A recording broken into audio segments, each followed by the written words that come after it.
Welcome to the deep dive. Today we're attempting to pull back the curtain a bit on one of the most secretive countries anywhere. Think about it.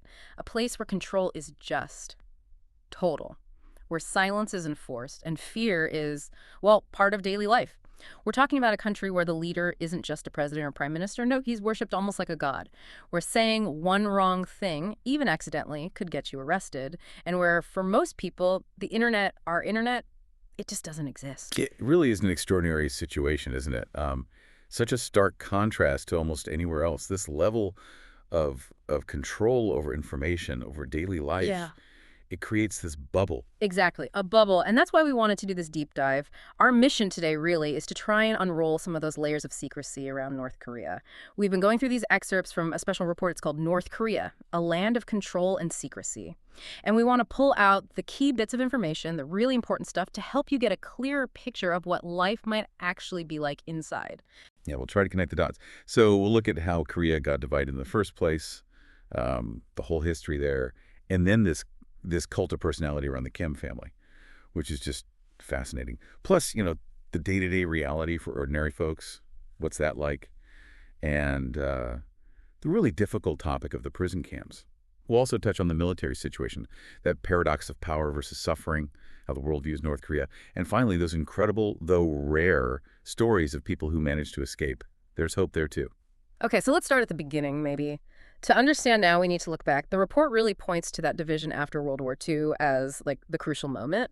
But how did that split, south backed by the U.S., north by the Soviets, how did that lead to such a different kind of society in the north? Well, that line drawn on the map, it wasn't just geographical. It set these two Koreas on completely different tracks, ideologically, politically, everything. So Kim Il-sung founded North Korea in 1948. And what's really key here is how that power stayed in the family.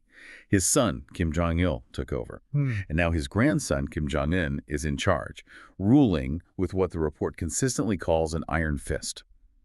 This dynasty, this family rule, it's absolutely central. You can't understand North Korea without understanding that. Yeah, that family aspect really jumped out at me from the report. The sheer reverence for the Kims, it says they're treated like royalty, literally, Yeah. pictures in every house.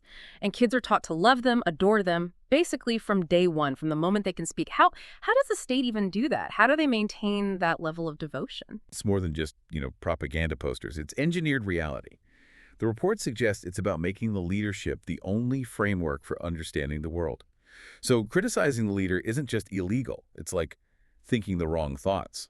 It's punished severely jail, or worse. The whole system, from education to media, it's designed to make dissent almost impossible to even conceive of, let alone express.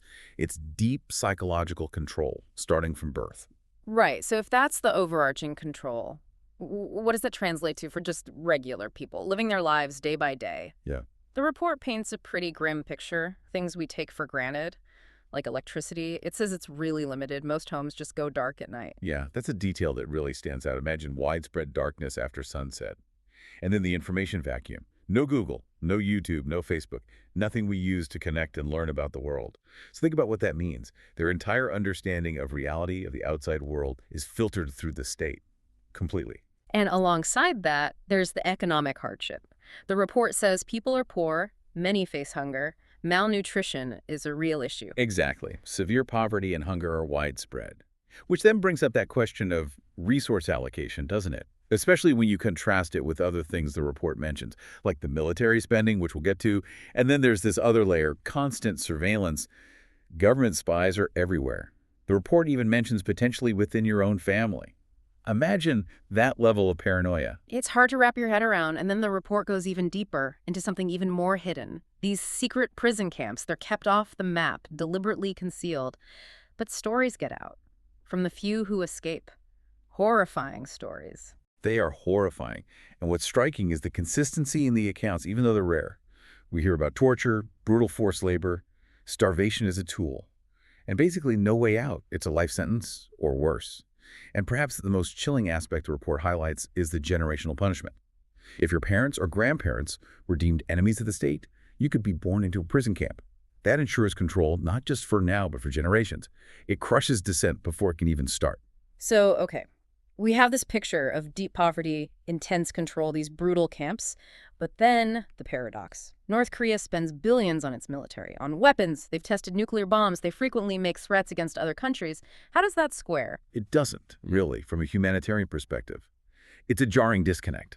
You read about the lack of food, the lack of electricity for ordinary people, and then you see footage, as the report mentions, of these huge military parades, missiles rolling down the streets, thousands of soldiers marching. It's a massive display of power. It forces you to ask about the regime's priorities. What's more important, projecting strength or feeding the population? The report suggests the answer is clear. And this projection of strength, the nuclear tests, it definitely gets the world's attention. The international community is obviously watching North Korea very closely. The report mentions the U.S., South Korea, Japan. They see it as a major threat. Absolutely. A major security concern for the region and really the world, given the nuclear capability. But the global response isn't unified. The report points to this complex dynamic. You have countries like the U.S., South Korea, Japan pushing for pressure for sanctions, maintaining a strong defense posture. Then you have others, maybe like China or Russia, sometimes pushing for dialogue, maybe worried about instability on their borders. It's a constant diplomatic tightrope. Right. So some push for peace, others prepare for conflict. Exactly. There are different approaches, different pressures. But the key thing the report brings home is that through all this international maneuvering, inside North Korea, for the people themselves, not much changes. They remain largely trapped, isolated from these global discussions that are ultimately about them. But even in that isolation, that control, there are these moments of, well, incredible bravery, stories of escape. The report mentions that a few North Koreans do manage to get out across the border. It's incredibly dangerous, though. Extremely dangerous. And even if they make it, the report notes, they often live in fear afterwards. Fear for the families they left behind who could face severe punishment just because they escaped. It's a terrible choice to have to make. What do these escapees tell us? What insights do they bring out? They confirm so much of what the report suggests. Stories of the brainwashing, the constant hunger, the suffocating control. But they also carry something else. Hope. Their escape itself is an act of hope. And they talk about a desire for a different future, for freedom, for change, for the people still inside. It's a powerful reminder of resilience, even in the darkest circumstances. Yeah. So bringing this all together then as we wrap up this deep dive, what really comes through from this report is this image of a country defined by silence, fear, and just layers of secrets. It's a dictatorship that works incredibly hard to hide its people from the outside world. And just as importantly, hides the world from its own people. That information control is key. Absolutely. It completely shapes their reality. It really does. And it makes you think, doesn't it? What does it fundamentally mean for a society, for individuals, when information isn't just restricted, but totally manufactured? When your entire understanding of the world is dictated from the top down? Yet somehow, as those escapee stories show, that basic human desire for something more, for freedom, for truth, it seems to persist, even against overwhelming odds. It kind of leaves you wondering about that spark, that resilience, doesn't it? How much control is ever truly total?